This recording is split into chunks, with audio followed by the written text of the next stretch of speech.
Hi, everyone.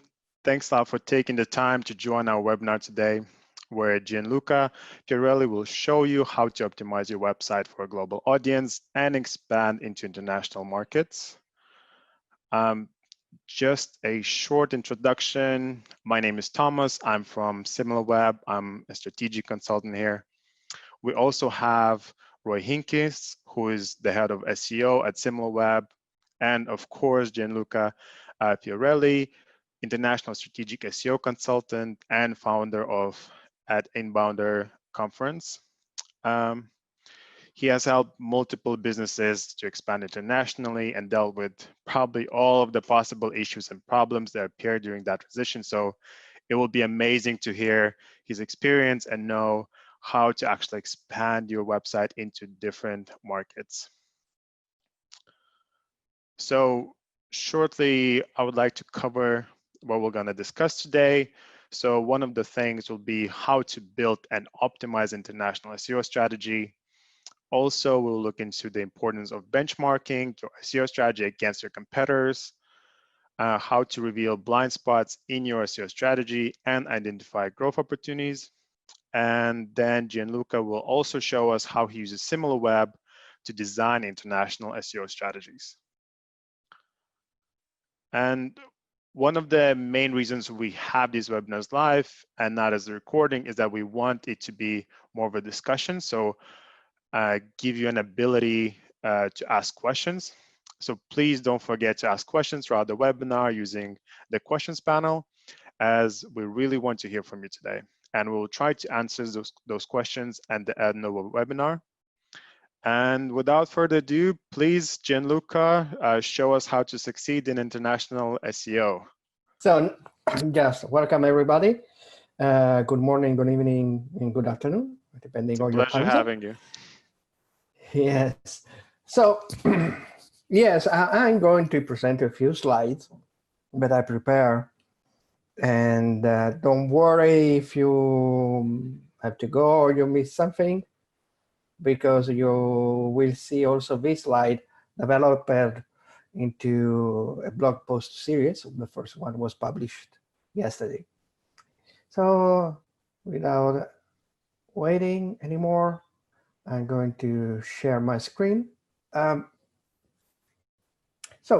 I'm saying that in an international SEO strategy begin with question? Because this question, usually known SEO question or question related to the business of your client, or related to the ideas, the strategy, business strategy your clients may have for internationalizing their business, are the ones that can determine how the international SEO strategy will develop.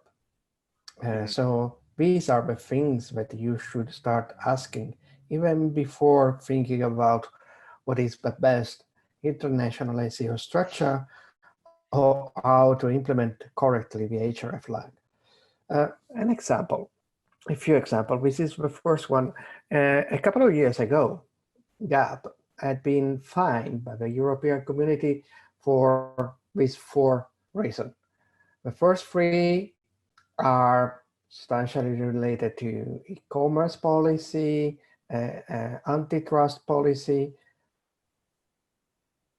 But the 4th one, the restriction of cross-border between European countries, actually is something that really influence SEO. If they had consulted an SEO before deciding to go against this law, the SEO would have told them about this law of a European country, and also it would have told them that trying to geofence users is also a bad idea for trying to rank in international market, because usually this means that you are substantially always redirecting your user to, I don't know, let's say the Spanish version, the French version. The problem is that one of these users is also Googlebot. And if you are doing this constant envelope redirection of a user based on the IP detection, your server would have seen that Google was coming, this user Googlebot was coming from the US, and it would have seen only simply the American website. So all the other version would have had really big problems in targeting, in ranking in other locales. Another classic problem is caused by logistic. For instance, this was a client of mine who, as you can see, was selling these products all over the world. But in this case, his business were really dependent on the logistic and from where their warehouses were located. So in terms of work as an SEO, the biggest problem was how to correctly geo-target the different version of a website, or how to use correctly the hreflang in order to be sure that the user searching for the products the client was selling was really finding on the SERPs the correct website. The correct website, not only because it was, for instance, the English version for Ireland, but because it was the English version for Ireland plus served by the European warehouse.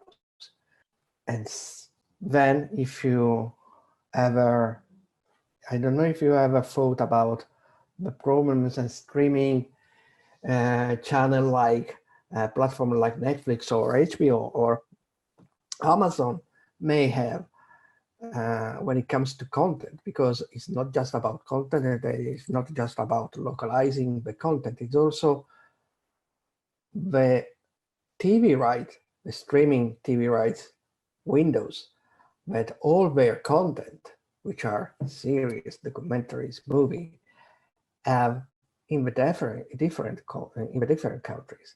And just imagine how an SEO must really work hand in hand with the developers in order to create an automation between hreflang, rules, geotargeting, 302 redirection, and the coming and going out of rights windows of all the program. But anyway, I think that also is, if you know me already from Twitter, you know that I insist very often that it's really important for us to look at the SERPs in order to obtain the best insights for SEO. I'm really convinced that the ability of analyzing the SERPs can make a difference between a good and a bad strategy. For instance, let's say that we have a client who is selling tabletop miniatures. He's an American client and he wants to expand to Spain. I'm going to give you this really fictional example in order to explain in the next slide, how I usually design a strategy. Observing the SERPs is not just about looking at a universal search results. It's also looking all the other verticals. For instance, I don't know how many of you use this image tags in order to do a search entity analysis. Why? Because this is our main entities accordingly to Google. An entity is a thing which is unique and recognizable. And these are other entities that are related to this one. So if we are a website selling tabletop miniatures, most probably Google is thinking in the US that we should also talk about plastic figure, cheap tabletop miniatures, Dungeons and Dragons miniature, opportunity to create your own miniature thanks to 3D printing and so on. We should have a section about painting miniatures. But what I was saying is that this is Google.com and, let's say, a global vision, or more practically a United States vision of the entities related to tabletop miniatures. In Spain, so is this more like a related topics inside of that main topic? Yes, it can be related topics. As you can see, it could be chefy is a topic, but for instance, let's say cheap is not a topic. It's an attribute to the topic, of the main topic. So this is usually our topic entities or related, associated, or attributes of the main entities.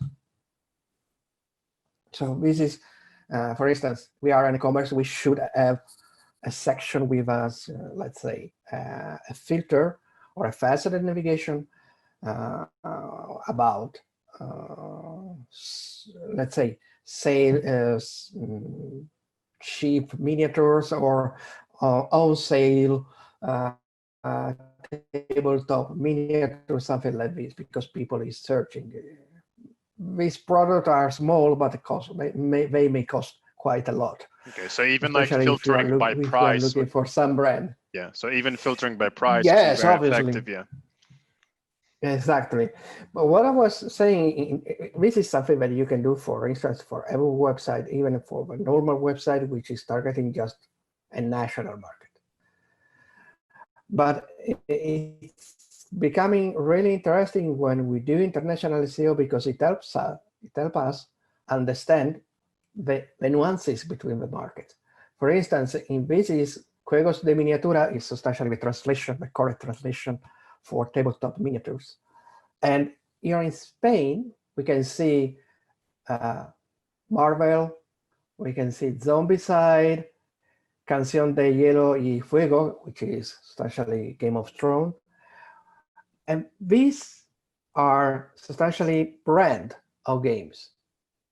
And what Google is suggesting us is that people on Google from Spain are searching information or image, in this case image, about these three specific games. So if we are going to target the Spanish market, we already know that in Spain, people are really interested about Marvel, Zombicide, and Game of Thrones tabletops miniatures. So we should put them in evidence. This is a really interesting information, because what happens usually when a website expands to international market, that it does a copy-paste of a design, layout, content of a, let's say, main market version of a website. So it's offering substantially to everybody in the world the same product at the same time, instead of, let's say, localizing not only in terms of translation, but localizing also in terms of interest, which is the most effective way of surely answering to the search behavior, the search needs, the pain points of your potential new clients in other countries. Okay, so they usually just copy paste the website and think if it fits in one country, it will fit perfectly in another. But actually, people have different needs, different layout, understandings, and everything else. Yes, but it's also, I'm going to give you an absurd example, but it's something that I saw. It's also related to seasonality. Let's say that we are a US or UK or European North Hemisphere website brand in fashion. And we are also having an Australian version. But we don't care. We are not really paying attention to seasonality, and start promoting all over our website, let's say, swimsuits. But maybe it's correct for Europe because it's summer is just 20 days from now. But in Australia, 20 days from now, is going to be winter. So it would be substantially absurd to try to sell swimsuit in Australia during the winter. But this is something that I discovered and saw on the web. Yeah, And that's a great example. And it feels like, would you really not think about it? Yeah, it's a huge flaw. Yes. But also, someone asked about the images. How can he implement that across a content publishing site? Like, what would be the best way to utilize this method across new content and new articles? well, it's more a question of when. So what you can do is, if we were going to check out, for instance, with Scraper extension and downloading all these tags, and compare the American ones with the Spanish one, we will see that there are obviously topics that are in common. For instance, painting is a common topic. Some tabletop games are common as interest between countries. So there, for instance, if we want to create a content strategy, for instance, for our blog, and the blog is used to target, let's say, more top of the funnel content, what we can do is creating a sort of strategy which is not just creating content in English and then translating in Spanish.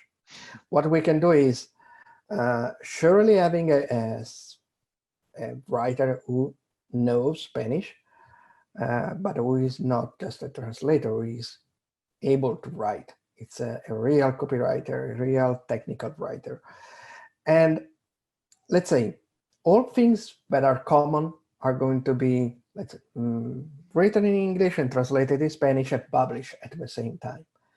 But at the same time, on the English blog, you can also start writing stuff that are more relevant to the American public, that probably are going to be relevant also for the Spanish one, but you can, let's say, schedule in the content calendar for a later moment. On the other side, in the Spanish blog, you have this writer writing content which is more relevant. For instance, a blog post about a specific zombicide miniature that has come out, and or how to paint a given new Marvel Crisis Protocol figures, and that that are interesting for the Spanish public. This content is not going to be just in Spanish. Once you need to publish something in the American blog, you can schedule it for later in the American blog. But doing so, you are able to create content which is really targeting the real interest of the different audiences in the different countries you're targeting. For instance, if we are talking about travel, let's say Spanish, we know that Germans loves to go to Palma de Mallorca. And so you can decide to write a blog post about a guide about Palma de Mallorca. But your website is also targeting the British people. And we know that the British people loves to go to Benidorm, which is a completely different place in Spain, and also a different kind of tourism. So the ideal in this, let's say, in this moment, no, because we know how difficult it's going to have a vacation in a foreign country. But let's say in a next year, when everything will be over, hopefully, it would be silly to write, for instance, only a guide about Palma de Mallorca and translate it and at the same time in English for the British people who are not interested in Palma de Mallorca. We should write a guide about Benidorm for the English people and write a guide about Palma de Mallorca for the German ones and publish at the same time. And later we can translate one from English to German and the other from German to English and publish when it's not so urgent to provide content that can lead to a conversion, for instance. We have another question. It's a very long question, but I'll try to summarize it. So when we add the image tags, do you recommend search for product or any category or subcategory initially? What I really suggest is not to look at to observe everything substantially. And then to observe all these tags and try to find patterns.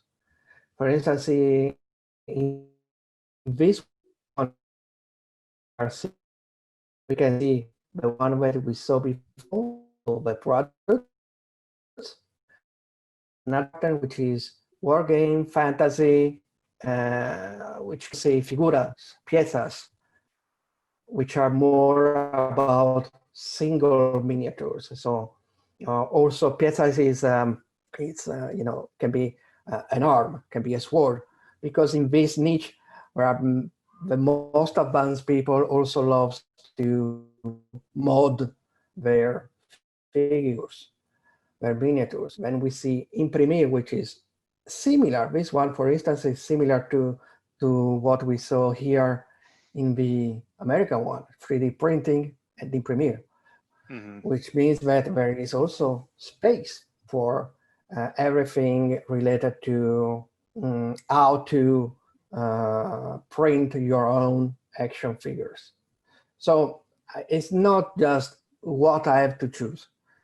You have to see what are the tags, what are the entities, and find patterns, and then prioritize the patterns.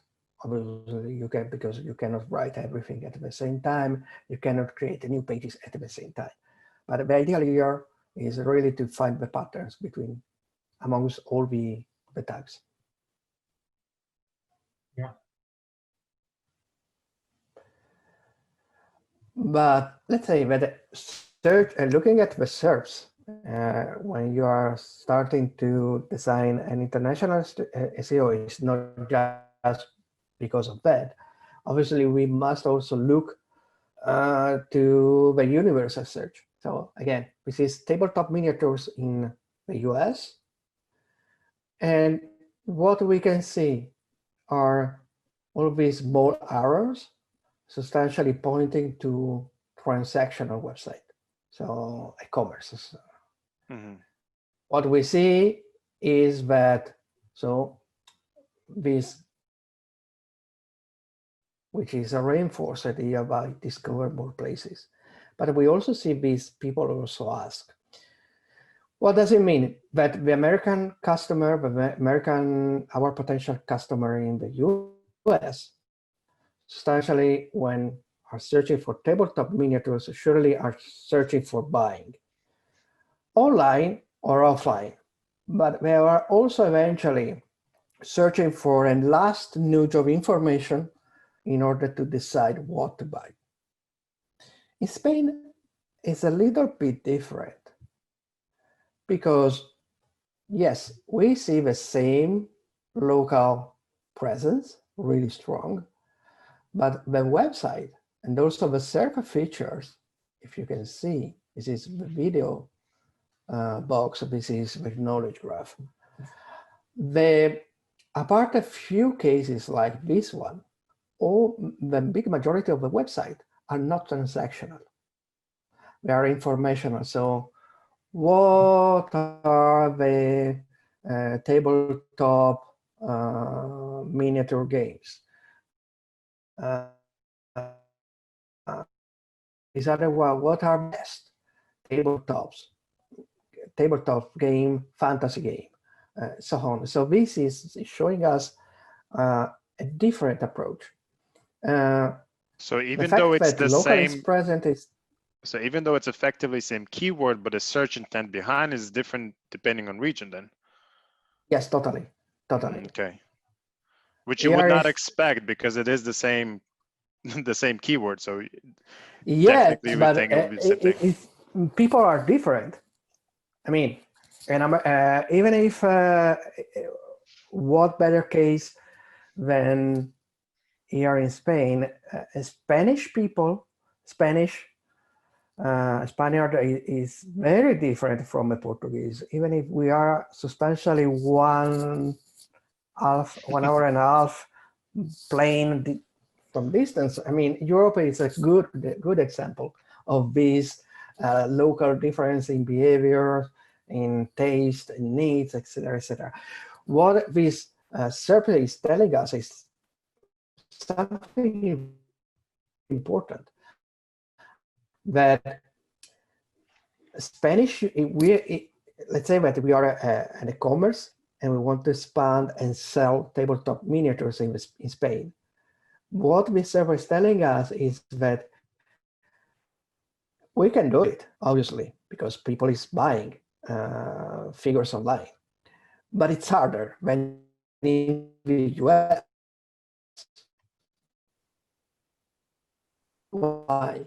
Because eventually gamers are searching on the internet more information than stuff. What they really like, a real specific reason, which is related to this niche, because the shops of tabletop games, at least here in Spain, but also in Europe, are not just a shop. They are a place where you can go play. They are places where you can go painting miniatures. So they are a community space. What this is telling us, that if we want to have success with the Spanish market, what we have to do is really working on content which is able to answer to their questions. But what we should do is also to be able to create a sense of community between our website and the people visiting our website.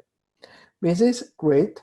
This is would be obviously it's not only an SEO strategy, it's something bigger, but this is a real strategy, because it's, when you are creating a community, you are also creating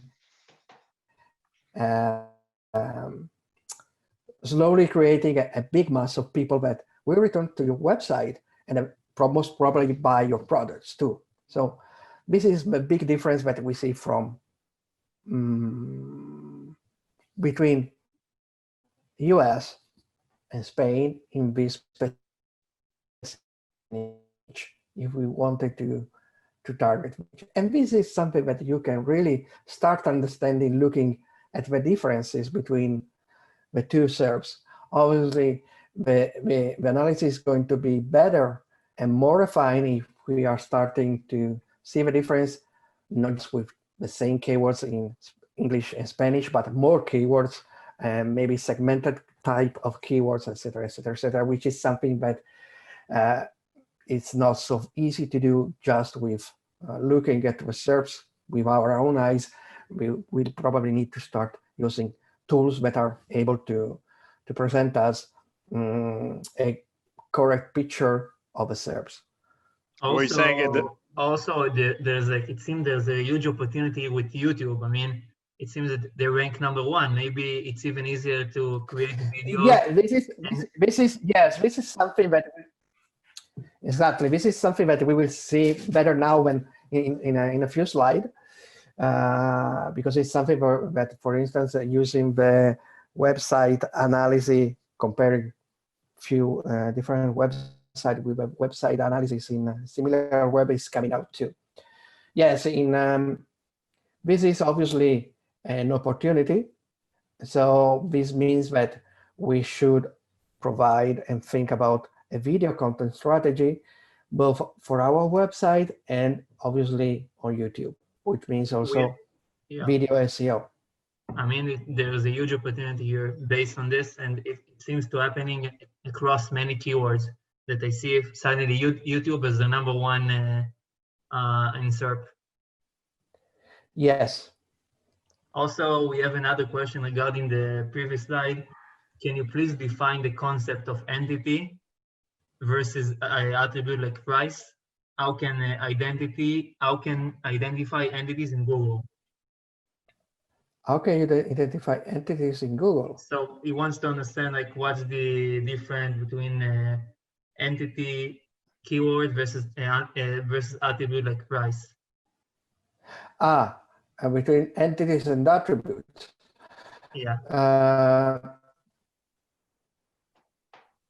The entity is something which is unique and recognizable. For instance, Marvel is an entity. But for instance, let's go to the English one. 3D printing is an entity because it's something which is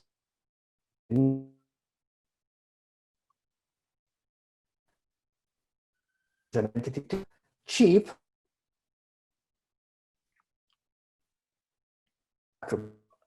a fine or a fine characteristic, it's a characteristic of an attribute. So it can be cheap. A tabletop miniature can be cheap, but also, I don't know, a shirt can be a cheap shirt or a cheap car. So it's in this case, it's like, let's think as we were discussing before, as if it was a filter or a facet. For instance, custom is another attribute because custom can be a custom miniature, but it can be also a custom car or a custom die-cast car if we are thinking about toys. Cool. Yeah, and before we move on to the next one, is it okay for us to have a poll question?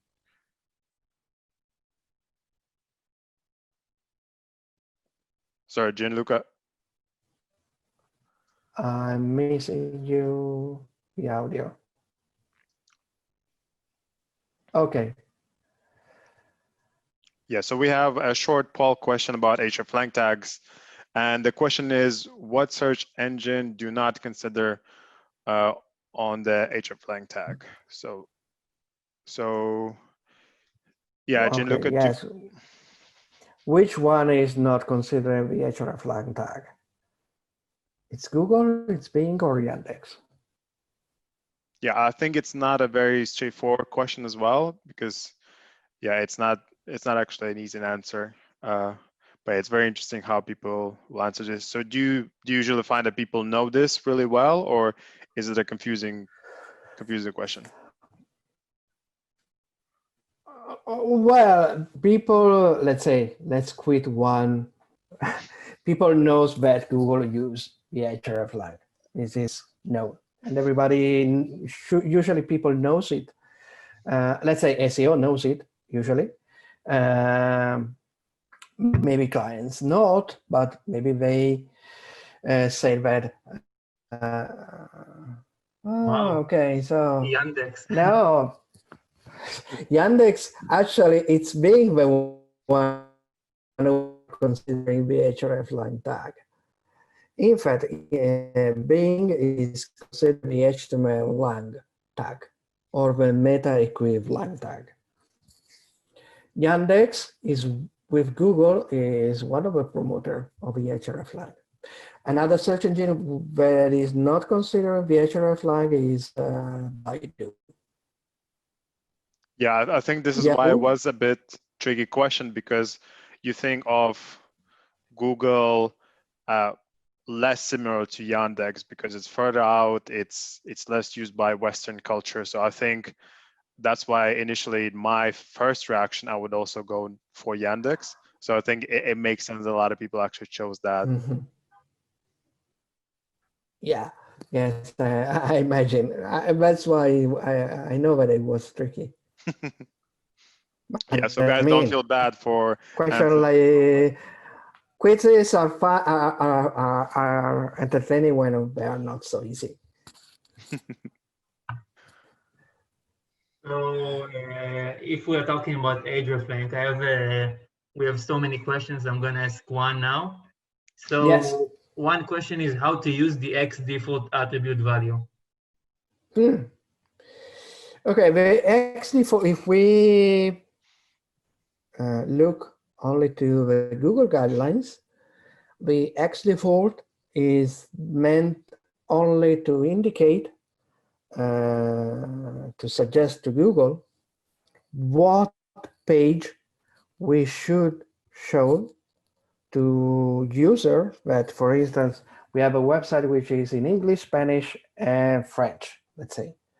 But let's say that someone is searching in German and maybe searching for a product page, for a specific product that we have. And they're searching just with a product name. So what, or searching for our website. So what homepage should Google present to this user, because it doesn't exist a German homepage. So the X default, according to the guidelines of Google, should be the place where you are sending people who must choose a version of preference. Yeah, That's why. So if the website is CNN.com, for example, the X default will be for CNN.com, and if someone wants for Spanish, they're gonna do the Spanish for the slash. No, I mean, if it was in the case of CNN, for instance, it would be, or usually would be, you know, the classic page where you have to select a version. Yeah. That is the X default homepage. Yeah. Which would be CNN.com. Let's say if the homepage of CNN.com was this kind of selector. On the other hand, no, if you are a Spanish, you are telling to with the hreflang, yes, yes. So yes for Spanish from Spain, or Spanish simply yes, because exists a version of CNN in Spanish.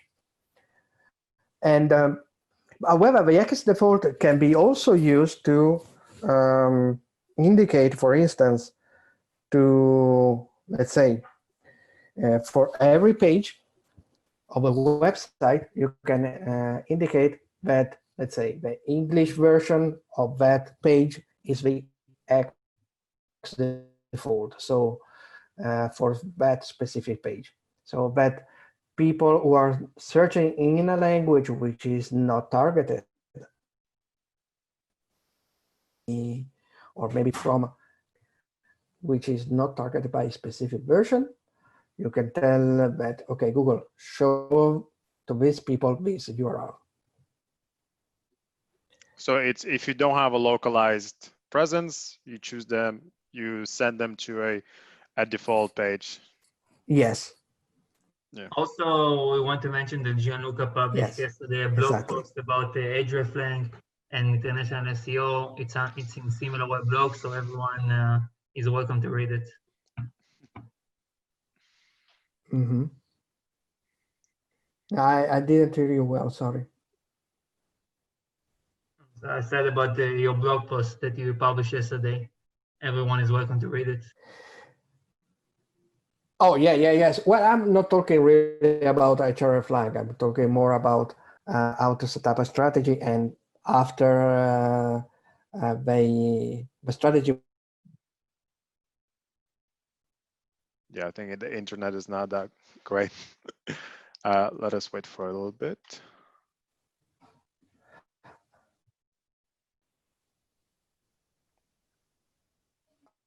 Okay. Okay, Gianluca, I think we can hear you again now.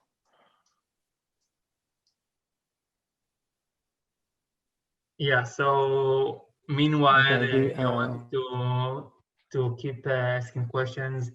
And in general, I think that hreflang is very advanced stuff for SEO. I mean, there are a lot of learnings and resources out there, especially on a lady saw this, she have a hreflang tester, I think. And if anyone wants to learn, Aleida has wonderful resources on her own website, aleidasolis.com. She has the hreflang generator, so which is a wonderful way to create semi-automatically the hreflang tags that you need for your website. And moreover, the tool also allows you to have this annotation both as HTML code. You need to then the section of the page XML for sitemap. Okay, we have a lot more questions, but let's get another one, and then you can continue. So someone asked, we have separate mobile website, which has canonical tags pointing towards desktop version. So is implementing hreflangs on the mobile version page also mandatory? Can you repeat it, please? We have a separate mobile website which has canonical tags pointing towards desktop version. So I think they have like m dot and they have canonical, probably from what I understood. And they ask, is implementing hreflang tags on the mobile version also mandatory? Yes. Okay. Also for international SEO, what is the recommend structure? It should be, what do you think it should be, subdomain, subfolder, or a new TLD? That's a golden question. I'm going to give a golden answer. It depends. It really depends. I mean, let's say it depends. Ideally, by default, I would suggest to go with subfolder, especially if you are starting to you want to enter in a new market, and because subfolders will enable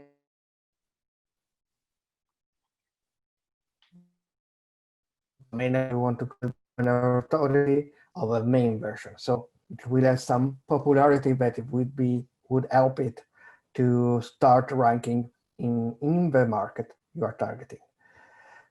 However, it may depend really, because let's say that the website is also, the internationalization of a website is just a little tidbit of a more general and stronger internationalization of a business itself. Maybe you are going to enter with shops in all the major cities of this market. Maybe you're starting to create a presence in advertising in radio and television and so on. So in that case, maybe having your own country code TLD, so an independent website targeting that country is the most logical choice. Subdomain, I think it's a sort of compromise, but it has the same problems that has an independent domain, a country code domain name, and doesn't have the advantages of having a subfolder rep. But it can be maybe needed if, for instance, you are a really big e-commerce and the database of product is so huge that you prefer to separate these databases in one country from on a country-based subdomain strategy. But really, this is something that I mean, you really need. These are those kind of things that you really, with those questions about the really beginning of the web. Yeah, I think we answered quite a lot of questions now. And Gianluca, if you want to go back to the presentation, and if we can go through that as well, I think that would be helpful. Okay, let me try to We're gonna have a second poll question soon, by the way.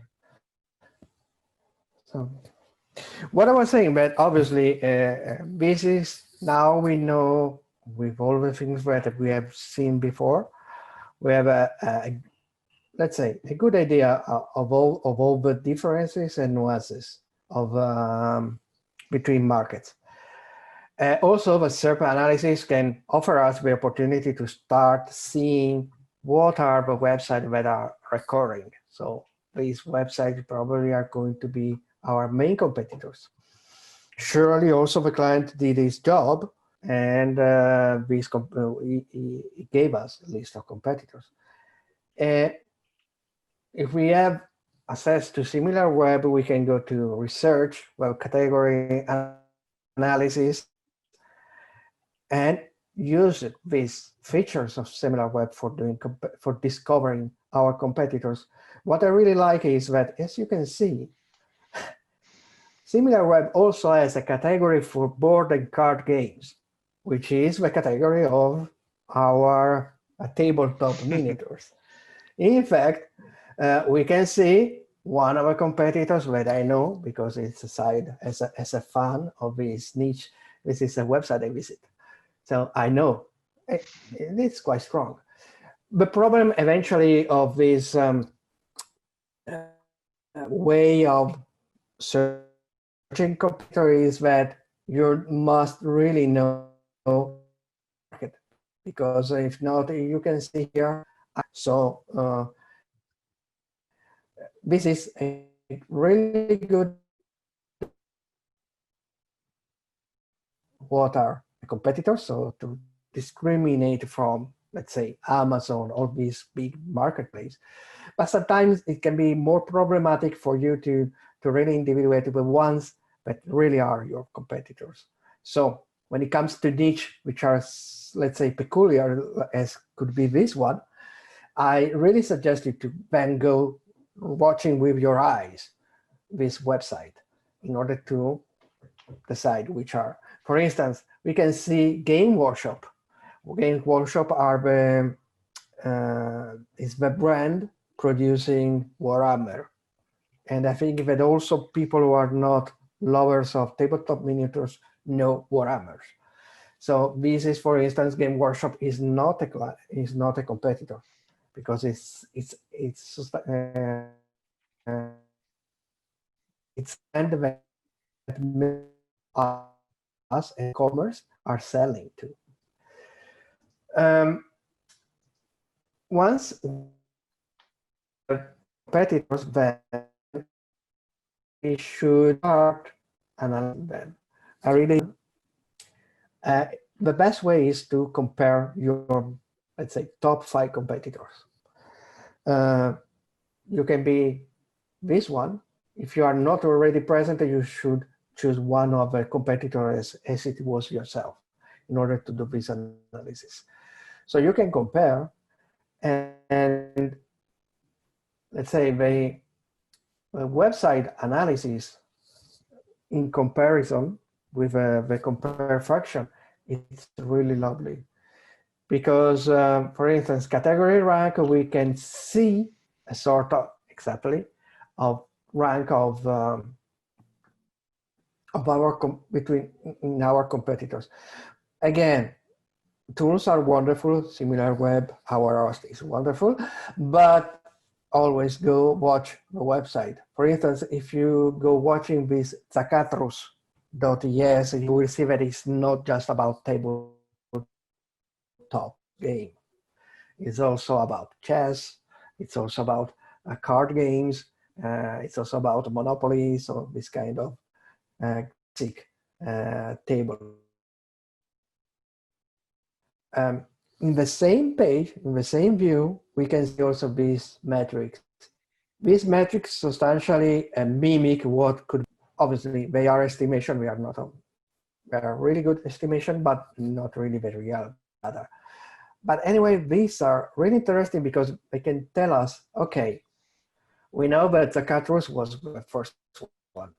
One of it is receiving most visits, but this aminis.net seems the one having the best performances. Less bounce rate, more page visit, people stay longer on this website. Instead, in Zacatros, they stay really short times. They have a lot of visits, but because of what I said before, because they target also a bigger range of products. And this is interesting, the device distribution. In a era where we say always that people mobile first, in this specific niche, mobile first is not so true. In some cases, there are websites that are still receiving more visits from desktop than mobile. And we can say that on average is about a 50-50.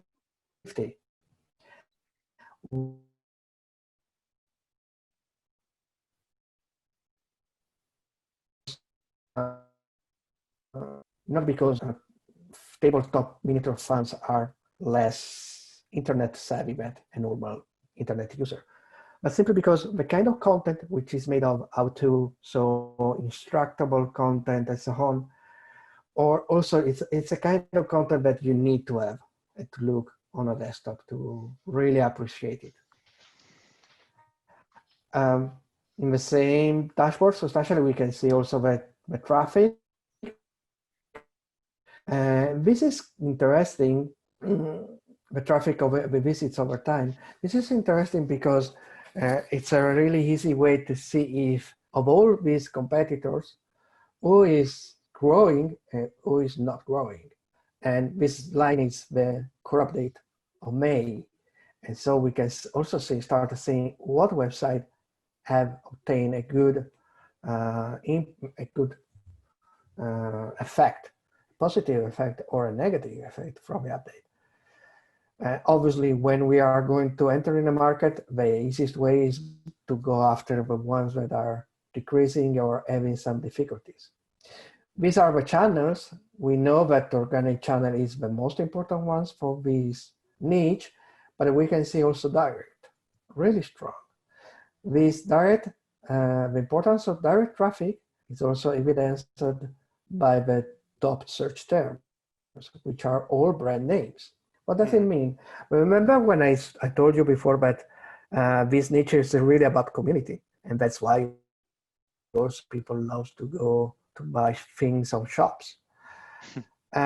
This is because people tends to get really to create really strong bonds with a website. So if I start using a lot e-minis for finding information, for buying stuff, I will tend to return to e-minis and don't go to other websites, even if maybe the other website have a better offer for a specific miniature or for a specific game. Then we can see also the top referring website. This is interesting when you are planning international SEO strategy because it can tell you not only in terms of what website we can try to target for link building, but also what are they doing, what the competitors are doing.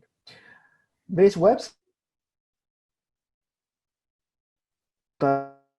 board are affiliates. So this means that affiliate marketing can be a strategy this business could follow, could implement in Spain. But what does it mean in terms of SEO? Affiliate marketing can be complicated because you have to control what the affiliates are doing. If the affiliates are doing, let's say, scraping your content for ranking for ranking better than you, so have to always take a look and overview the activity of affiliate marketing.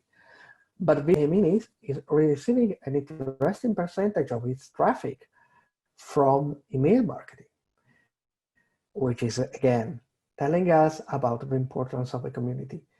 And email marketing, we know, it's a fantastic way to maintain the relation and nurturing your community. But so newsletter to your client, to your community, you are also selling introduction excerpts to guides to post, and all these guide and posts are things that you as an SEO should guide in terms of these are the topics that people want to read about in this niche. Also because that same content you are using for email marketing, but you are also hoping that it is going to rank in the search. And then when we were talking about YouTube, we can see it. When it comes to social media, the social traffic is coming from YouTube, which means that if we want to expand in Spain, we should also think about YouTube and creating a Spanish version if we already have a channel in English, to create a Spanish version of the channel. And there is an opportunity because as a passionate about this niche, for instance, I can tell you there are a lot of people doing videos about painting miniatures in Spanish, but they are not professional. So there is a big space for more professional videos, as many that are existing in the United States. In the United States, there are people like, or in the UK, there are people with channel like Zorzapop, Tabletop Minions, Sorastro Paintings. Sorry, just a reminder, Gianluca, they have hundreds of thousands of followers on YouTube. So from one side, you know that you should have a YouTube channel. From the other side, you can start creating an influencer marketing and link building, let's say a digital PR relationship with these YouTube stars of miniatures painting, for having as your, let's say, guest on your video, collaborating with your YouTube channel, collaborating with specific guides that are going to be published on your website, and so on. This is a way. For instance, in the Spanish case, in the case of Spanish market, these YouTubers are really good, but not technically. So you can propose them to, I give you the technical support and you are creating this content on our YouTube channel. Yeah, no, I think that's a very interesting strategy, and I think it's underused significantly in many markets. But Gianluca, I want to tell you that we need to wrap up as it's already been an hour. So maybe we can go through the questions again and maybe answer a couple of more for 5 more minutes for anyone who wants to say. Yes, I just leave you with this last slide also because all the other things that I was going to share on these slides are going to be more deeply and better explained on the blog post that are going to be published on the SimilarWeb blog. So remember with free stuff, with free things, then we can talk about flag and everything. International SEO start asking to your clients, to our clients, non-SEO question. Localization, as we have seen, is not just translating your content and serve it as it comes, as it is to your international audience. And SEO is really speaking the language of your audience. So it's not just a translation, it's speaking the language of your audience. It means understanding the interest, using the same slang. Like saying the classic example, trousers and pants. One is American English and the other one is British. These kind of differences, which can be even bigger when it comes to niche, is something that we must control. Yeah, that was amazing. Thanks a lot, Gianluca. It was a great presentation. I think there was so many good insights and actual strategies to implement in your own work and when you're trying to actually enter a new market. Roy, do you want to maybe follow up with some questions that you think are really interesting? So let's have another question about hreflang. So yes, okay. Gianluca, hreflang on HTML sitemap and or on HTML code or sitemap? What do you recommend? Well, if we have few versions, it could be it's okay. and also because it makes things easier to control, to have in the HTML code. But if we start having a lot of international version, let's say English, just think, for instance, Spanish for Spain, English for especially every country in the world with each different languages and locate. In that case, it's really much better to use the XML sitemap implementation. Yeah. What's the, and we have another question. What's better to target, a language or a country? Again, it depends. I mean, sometimes a client is asking you to target directly a country because the business plan is to target a country. So you have to geo-target the version directly from Google My Business or Big Webmaster Central, etc., etc., etc. But let's say that if you want to internationalize your website from zero, starting with multilingual could be a good idea, because so you are substantially giving more option to your website to be known globally. And let's say to retrieve information that can help you decide, let's say in 12 months, 24 months, if you maybe need to start creating more locale, country targeting version of your website. From what I've seen, at the end of the day, the biggest part of a website are a mix of multilingual and multi-country. Part of the content of the pages are multilingual, conceived as multilingual, for instance, the blog, and others are conceived as multi-country, the products, for instance. This is something quite common to have a mixed strategy. Yeah, I think it was great. Yeah. Thank you very much, Gianluca. Thank you, really, really You're appreciate welcome. it. And we see from the questions that everyone was very engaged in the conversation. So thanks a lot for joining. What we can do is you can eventually wrap up all the question, and for as a last post of a series, we can it could be a post with me answering to this question. That actually sounds like a great idea. All the people. We have so many questions. Not frustrated. 10 By the blog way, posts. I wanted to just to mention that we're gonna have a webinar with Lady Solis next month on June 24. So save the date. Gianluca, you're also invited. Okay. What you are going to talk about? I'm not sure. Thomas, do you know? We don't have a topic yet. I think we'll decide sometime next week, so we can actually update everyone on that as well. Cool. Thank you, guys. Have a great day. Thanks a lot for everyone for joining. You too. Bye-bye.